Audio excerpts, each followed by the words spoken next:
हो हमारा भातारा के भाव सखी बढ़ गइल बा।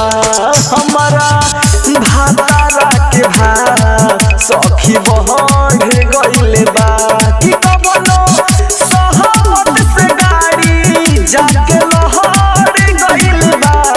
हमारा भातारा के भाव सखी बढ़ गइल बा।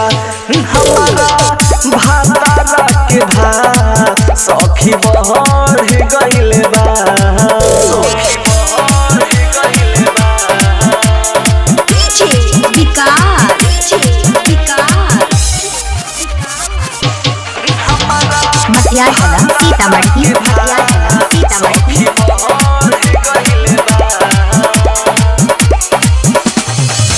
लागे मोर सैया के मतिया हमारा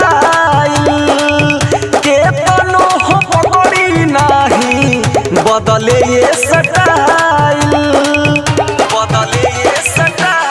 जहदा लागे मोर सैया के मतिया हमारा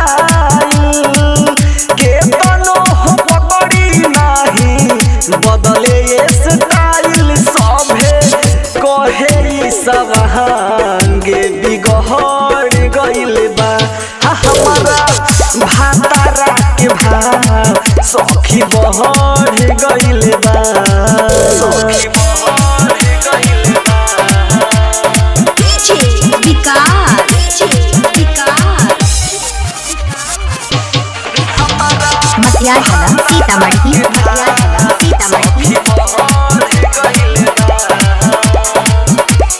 दादा कामना कलम से भागे लिखले विधाता यह तुल्य हमर अब कहलो न जाता सखी कामना कलम से भागे लिखले विधाता यह तुल्य हमर अब कहलो